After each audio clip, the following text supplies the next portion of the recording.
Ndugu zangu, karibuni tena katika chaneli yetu hii mpya, chaneli inayokwenda kwa jina la The Community Voice, maana yake sauti ya jamii. Sauti hii ya jamii itakuwa inakuletea habari na taarifa mbalimbali za matukio yanayotokea ndani ya jamii yetu. Sawasawa iwe matukio ya kidini, kisiasa, kiuchumi, kielimu, pamoja na mambo mengine, hasa katika upande wa kihistoria. Na leo kwa bahati nzuri tuko katika viunga vya Ujiji. Tumetembelea katika viunga vya mji mkongwe, mji wa kihistoria, mji ambao ulijizolea sifa kubwa na sifa nyingi mwaka wa 1820 kuwa ni mji wa kwanza katika Afrika Mashariki na Kati kwa usafi. Mji ambao ulikuwa na maendeleo zaidi, lakini ndio mji wa kitovu cha Wamanyema. Mji ambao umetoa wasomi wa aina mbalimbali na wapigania uhuru ndani ya nchi yetu hii ya Tanzania. Mji huu ambao una makabila mengi, lakini kwa ujumla wake makabila hayo yote yanatambulika kwa jina la Wamanyema.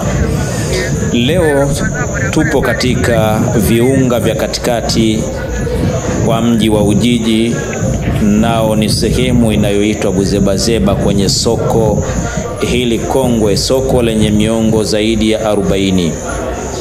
Soko hili limekuwa ni sehemu ya vyanzo vikubwa vya uchumi ndani ya mji huu wa Kigoma Ujiji. Soko hili limekuwa likichangia sehemu ya mapato makubwa katika halmashauri yetu ya manispaa ya Kigoma Ujiji.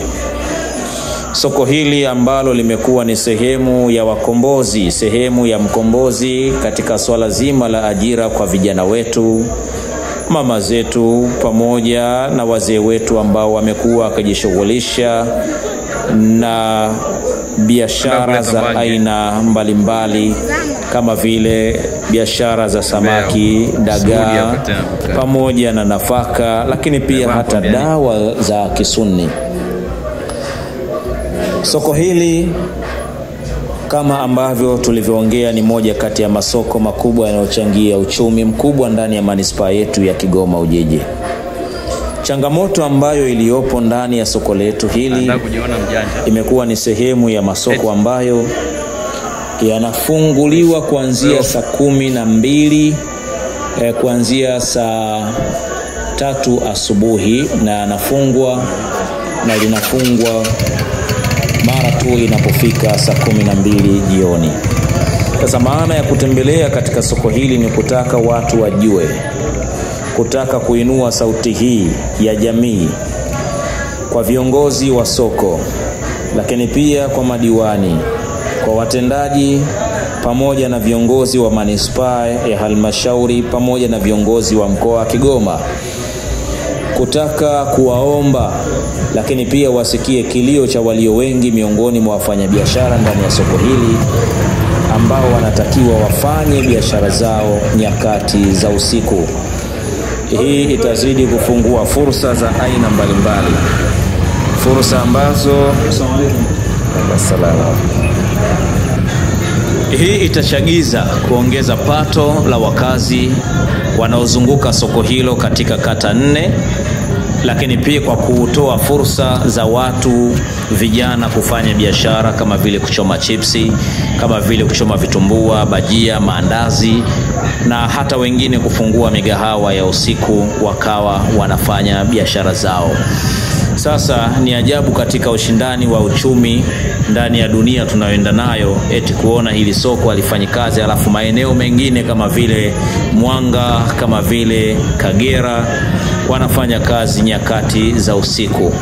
Sasa tatizo ni nini? Tatizo liko kwenye uongozi wa soko, au tatizo liko katika uongozi wa manispaa, au tatizo liko katika uongozi wa mkoa, au tatizo lipo kwa kukosekana mataa ya usiku? Tatizo liko wapi? Yani tatizo ni nini ikiwa soko hili kwamba litaongezewa muda na kufungwa majira ya saa 5 mathalan, kiasi kwamba vijana wanaweza wakafanya biashara za aina mbalimbali, na hata bodaboda pia wakafanya biashara hizo, wakajipatia mathalan, mtu badala kwenda maeneo mengine kupata samaki nyakati za jioni, basi jioni akajipatia samaki katika soko la Buzebazeba, usiku akapata samaki katika soko la Buzebazeba.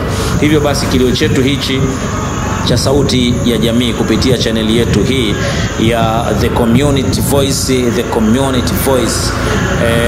ni wazi kwamba tunainua sauti letu kwa viongozi waweze kulishughulikia hilo. Leo mji wa Ujiji umekuwa ni mji ambao kama vile umeminywa, umekuwa ni mji ambao fursa za kibiashara hakuna, umekuwa ni mji ambao haujachangamka, umekuwa ni mji ambao umezorota. Huwezi amini barabara tulizopita hii leo unaweza ukasema kwamba watu wako weekend, lakini ni siku za kazi, ni siku ambazo huko nyuma palikuwa pamechangamka, lakini miaka ya nyuma palikuwa kuna fursa kubwa, fursa nyingi, fursa mbalimbali, lakini leo unaona kabisa kwamba mji huu umezorota, biashara zimezorota.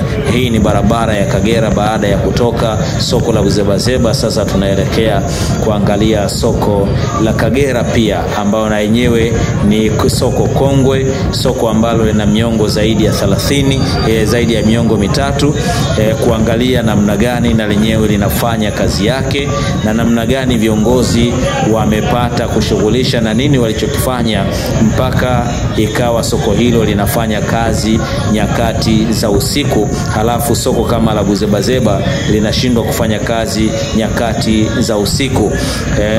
Soko ambalo zamani huku Kagera palikuwa ni soko la miwa, lakini sasa limekuwa ni soko la biashara ya samaki, soko la biashara za nafaka, soko la biashara la ndizi, soko la biashara ya madawa. Almuhimu ni kwamba pamechangamka. Nini walichokifanya mpaka wakaweza kufanya biashara usiku, na Buzebazeba, soko ambalo liko katikati ya mji, linashindwa kufanya biashara usiku? Hapa ni Kagera sokoni.